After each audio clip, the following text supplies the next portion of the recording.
Formula 3000 motor racing is a highly competitive international sport where the drivers race at speeds of up to 160 miles an hour. In the motor racing world, it's the stepping stone to Formula 1, the ultimate goal for would-be racing champions, but only the very best make it.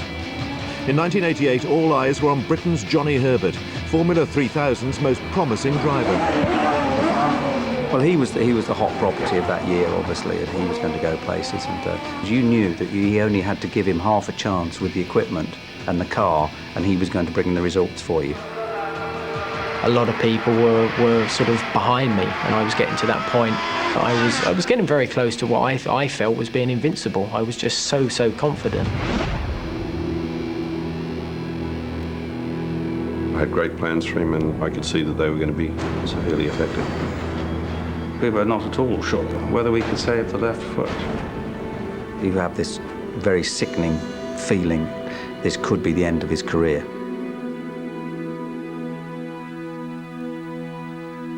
Johnny Herbert was only 10 years old when his racing talent was first recognised. That he was good at karting.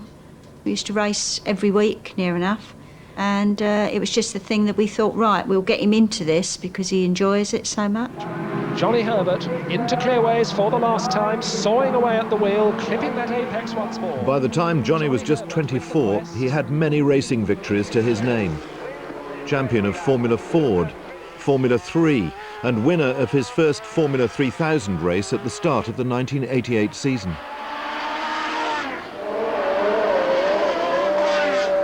Five months later, Johnny had to win just one more race to clinch the Formula 3000 title, a win that he hoped would secure him a place in a leading Formula 1 team the following season. Well, I think the major thing with winning Brands Hatch was I was part of the Benetton junior team anyway for that year, but for the prospects of Formula 1, everybody was starting to notice me very much so. I was looking for young drivers. Johnny Herbert had just confirmed all the things that I was looking for. You know, there was exceptional talent, and that's what I wanted. On the front row as the 26 stream away at the start of the 49-lap Formula 3000 race here at Brands Hatch in Kent. Very closely matched, but it's Herbert from Donnelly.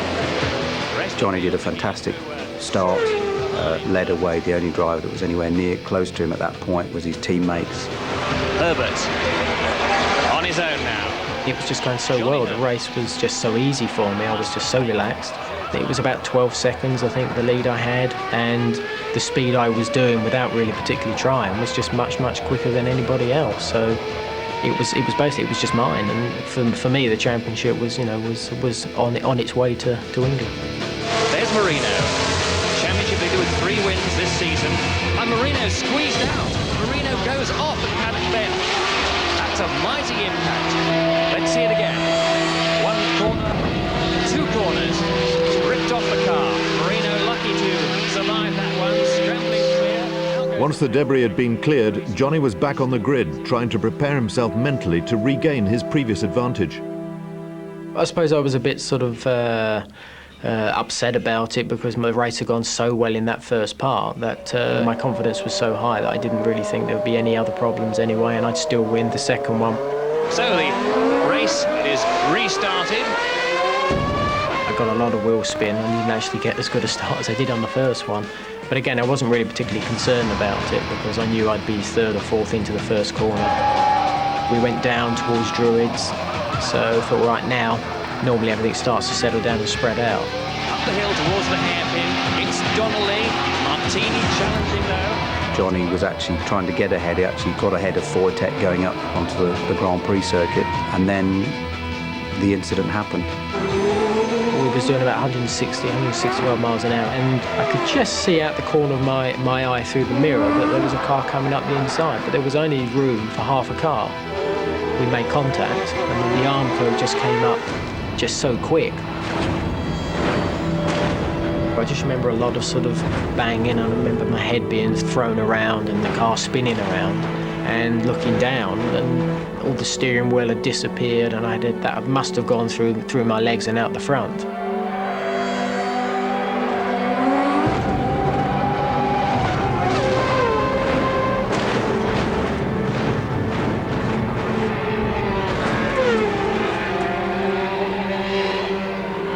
Miraculously, no one was killed in the crash. Most drivers were able to walk away from their cars. But Johnny was seriously injured. His legs had taken the full impact after the front of his car had been ripped away. We knew he was involved in it because his car didn't come back. People were saying, I remember somebody said, oh, don't worry, he's okay. But we knew it was quite bad. We came over the lip of Pilgrim's Drop, and it really was a scene of utter devastation. There were bits of cars everywhere, nose cones, wheels, bits of suspension. There was a marshal, in fact, in front of Johnny Herbert's car, indicating that they wanted us to stop at that car. Okay, Johnny, the doctor's here. Unconscious? No, he wasn't, Doctor. Okay, Johnny, you got any pain in your neck? Good.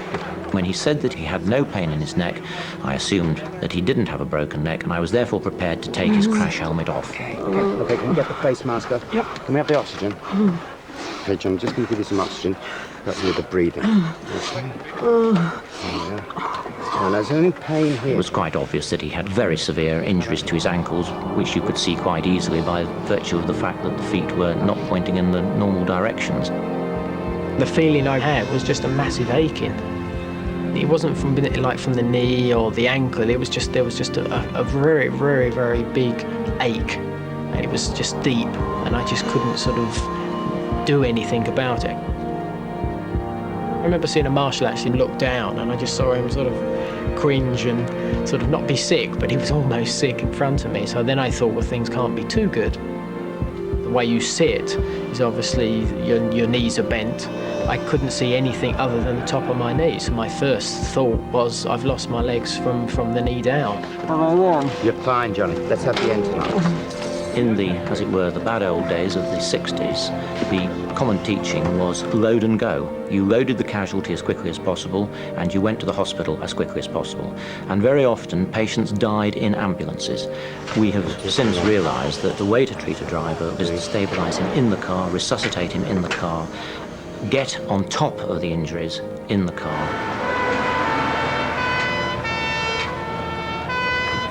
With Johnny's injury, with lower leg injuries, it's possible to lose as much as 2/3 of your blood into the tissues.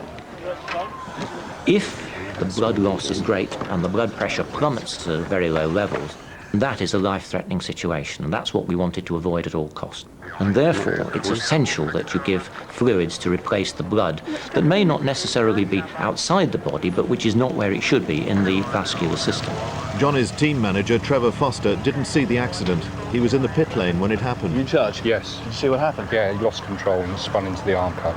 Over the years, you do see huge accidents in motorsport, but every now and then there are those which, you know, take your breath away, and this was certainly one of them. My biggest concern was the damage to Johnny's legs. The injuries obviously looked pretty major, and you know how crucial it is for a driver with his feet and his legs, and you have this very sickening feeling inside you where you feel the chances that this could be the end of his career. We were fearful that there was no circulation going to the feet, and therefore it was essential to straighten his legs out. But that, as you could imagine, is a very painful thing to do. And we therefore had to use an intravenous painkiller, and we were using diamorphine, which is very powerful indeed. But even so, we had to give quite a large dose to bring the pain under control. Okay, Mark, straighten the legs. That's fine. That's good, Johnny. That's fine. It took 40 minutes to stabilise him. Despite the enormous damage to his car, he didn't have to be cut free. It was going to be very traumatic for him and painful to be removed from the car like that. And also, he was calling out, put me out, and indeed I thought that was very sound advice, and that's exactly what I do for him.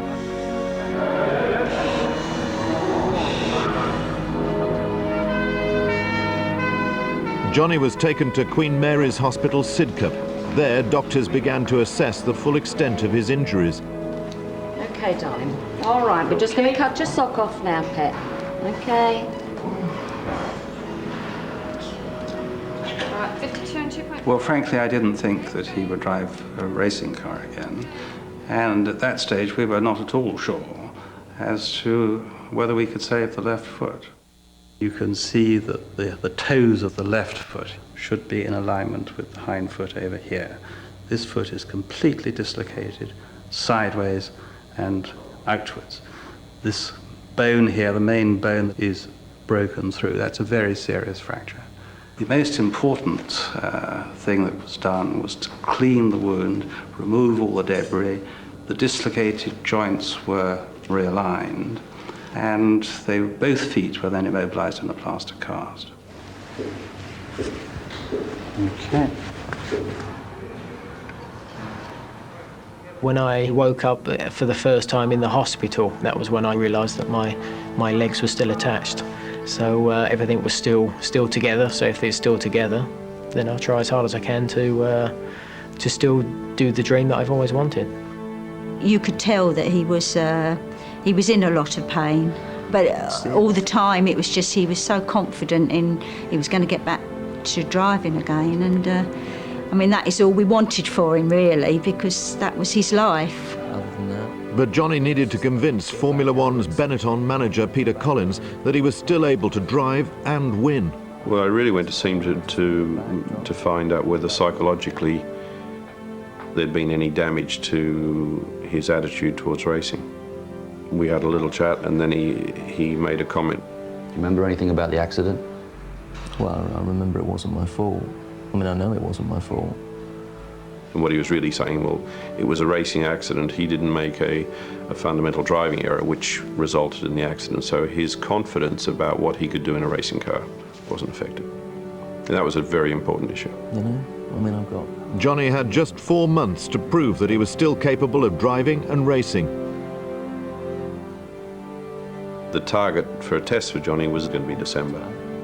I had no doubt that if Johnny didn't recover quickly, if he wasn't active again quickly, then you wouldn't see a return. Well, we've got to get you out of here. Now, I know someone in Austria, and they can get you fit for this test in December. Fantastic. I mean, that's all I want to hear, you know. I was getting a very positive vibe from Peter, and that goal of being a Formula One driver was still there, so I had something to aim for. Oh, I know I can do it. Can't wait. Yeah, I know. I was taking risks for sure. There were very few, if any, drivers available, fully fit, who had as much skill as Johnny had. 6 weeks after the accident, Peter Collins arranged for Johnny to visit Austria for specialist treatment. Okay, Johnny, trust me. The hospital wouldn't do this, but this is the way we have to go, and I'm sure it's the right way. In Austria, sports physiotherapist Tony Mathis began treating Johnny using unconventional techniques. Johnny is a nice feeling, okay. The first thing is, when I saw Johnny, I put the plaster off, and then it was clear for me, we have to do different treatment from the hospital. We have to start to be active treatments, but this, we have to work millimeters for millimeters, more movement in the leg. Okay, we start this morning with the ear acupuncture to stop the pain a bit in the ankle. I was worried that the plaster had come off too soon, because the blood supply to the bone was critical. If the blood supply had been damaged, that bone would have disintegrated and the fracture wouldn't have healed. It was clear we never can fix this ankle 100%, but we need about 50% of his movement to work on the clutch. When we have 50%, it's enough for Formula One. We did a lot of work with the toes to actually straighten them out, and it was quite excruciating to actually have that pain, because it hurt like hell, I must admit. Relax, relax. Don't think about further pain. Relax. The manipulation was important to feel when the pain comes, you know. So every morning you see is going 1 centimeter more and a bit more and a bit more, and then is the point you must stop. They started to put me in the swimming pool and actually make me work, and I could actually just walk on my toes, because obviously the body gets much lighter, and that was quite good for me. He also did a thing to me which I hated, because I think that hurt the most out of everything I did, was I'd have my training shoes on. He did actually make me climb up a big hill, and that really hurt, really hurt. And then I'd always go to bed sort of so fed up with it that that was it. I just didn't want to do it anymore. I was just totally, my body was tired. I was just mentally just fed up by doing the same thing every single day. Some evenings he was really tired and, you know, have a bit water in the eyes and said, Tony, can we just stop a little bit? It's like, no, we have only one chance. In December, you have to sit in the car. I think this was 180% change of Johnny Herbert. You know, before was everything easy. He was getting in the car and he win. So now he have pain and only one chance. He lost a lot of these young boys' jokes, you know. After this time, he was a man.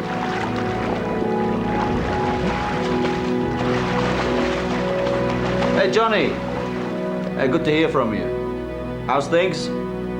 Well, the immediate target was to get him behind the wheel again. And the sooner he drove, the easier it would be for me to continue the assessment of whether my judgment was correct or not. Listen, I want to get you back in the car as soon as possible. I'm going to go ahead and arrange some kart practice for you. Uh-huh. Maybe 2 weeks. Peter had an idea of taking me karting in Buckmore Park in Kent, and I thought it was probably a very good idea because it would just give me that sort of feeling of driving again. You just watch me that side. It was something that obviously I was very nervous about, and I think my biggest concern was actually not crashing the thing, especially head on, and then doing some more damage.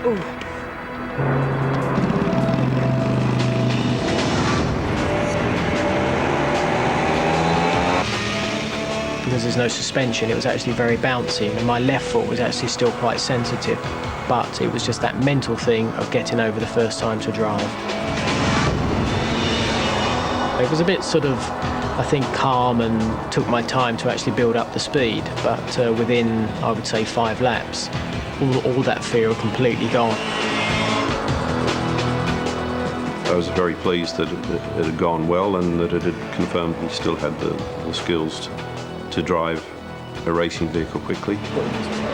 It wasn't as much relief about, well, yeah, you know, he can do the job, I was right. It was more, okay, let's move on to the next step. That's another hurdle we're over. That was brilliant. Oh, fantastic.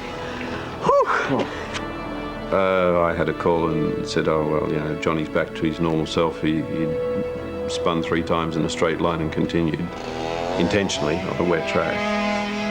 To be able to do that, you've got to have very good orientation of where you are on the track. But for me, that was an unnecessary risk, but it was also very typically Johnny. But it reaffirmed the inner confidence and the belief in what he could do. Peter organised a monocoque, which is just the chassis part, with some pedals, the steering wheel, and some very, very heavy springs. It was pushing these pedals for about an hour and a half, trying to build up the calf muscle and the strength, and also trying to overcome the sensitivity of the feet.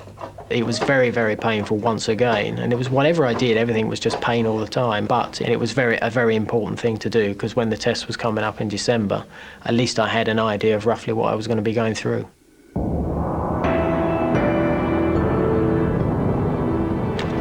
remember getting changed in the back of the truck, and then sort of collecting my sticks and sort of walking out to the car.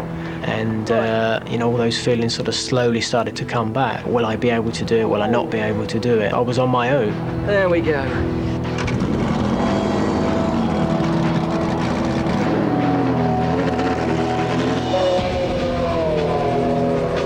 I obviously had a little bit of concern about whether he was going to be okay or not, but not great concern.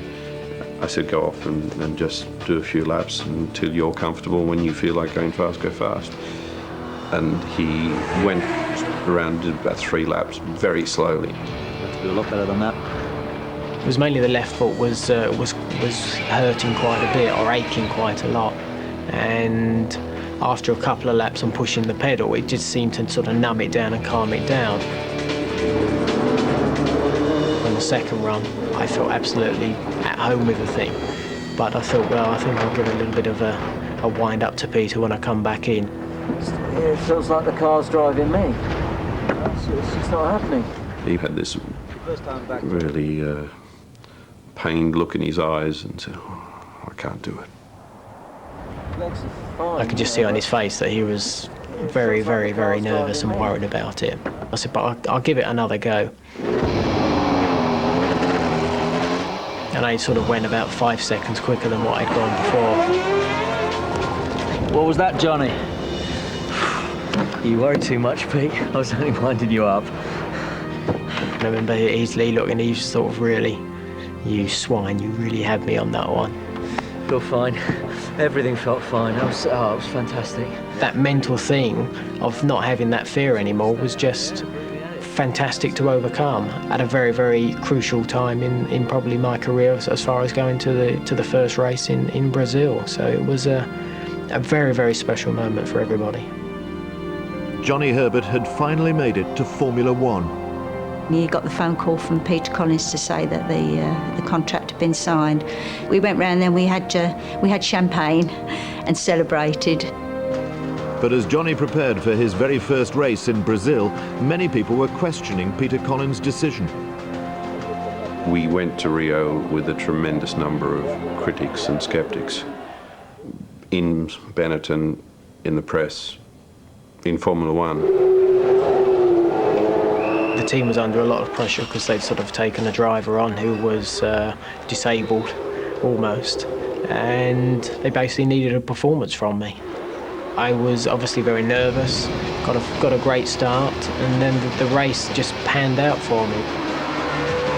When I actually did the first lap, it was a very big bump going onto the back straight, and the only way I could do it was to actually just leave my left foot like floating around in the car. You'd hit this bump and it would hurt like hell. In the 60-lap race, a grueling 180 miles, Johnny was determined to succeed. I just pushed myself to the limit the whole way through, and I had to do it that way. It was the only way that I was really going to survive. It's Nigel Mansell's magnificent victory, with in second place Alain Prost, in third position Mauricio Gutermin, a magnificent fourth place in his first Grand Prix, Johnny Herbert in the Benetton Ford. There are very few totally fit and healthy drivers who did that in their first Grand Prix. It was just absolutely a dream come true because I'd worked so hard to actually just to be able to drive the thing. I think everybody was just absolutely gobsmacked that I'd actually done that well. The moment after the race when I first saw Johnny and the satisfaction was probably one of the greatest things I've ever experienced. I mean, we were just so thrilled, and you know, when it finished, you realised what he'd done. Actually, it was amazing, really. But as the 1989 season continued, Johnny's performance deteriorated. More difficult circuits proved too much of a challenge.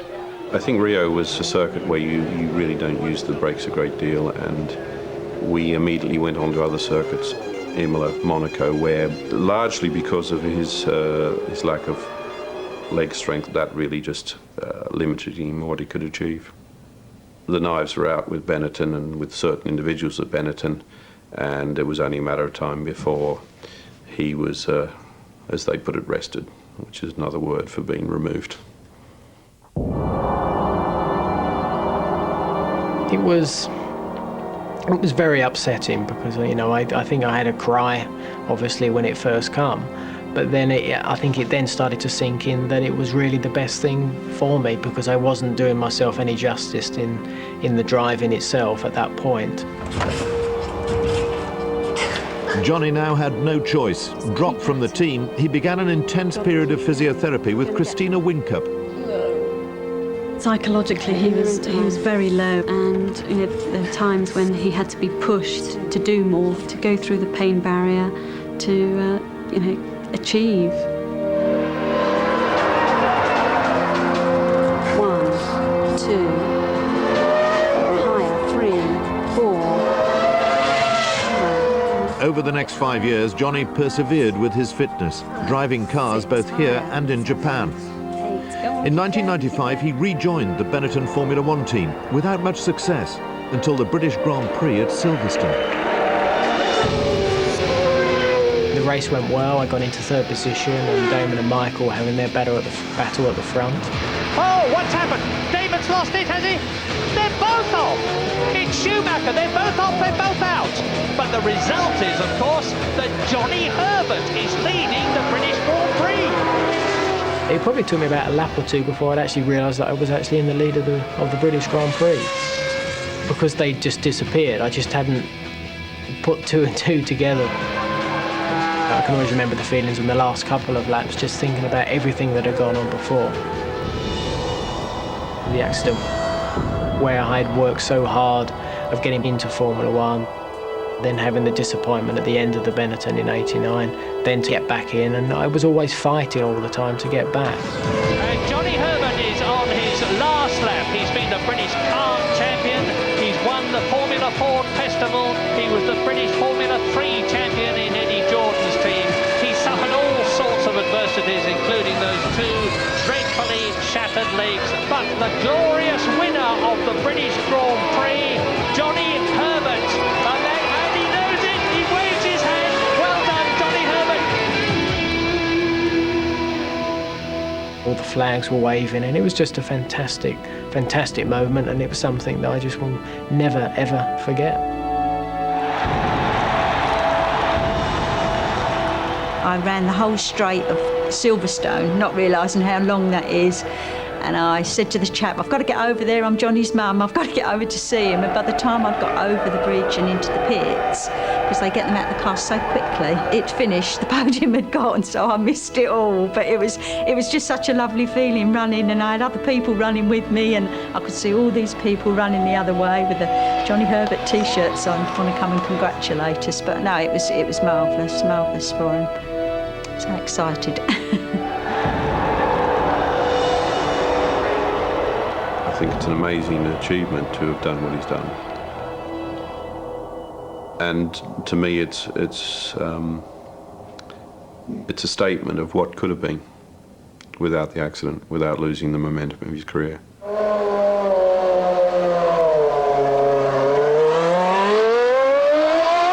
Johnny has continued to race in Formula One, and in 1999 he joins the Stewart team, ever optimistic of winning the World Championship. Johnny Herbert's still after that dream that he always said himself when he was karting, and to be a world champion is something I'm still working hard to be. So I'm going to give it everything I've got to actually do that, and there's no reason why I can't if I get in the right situation.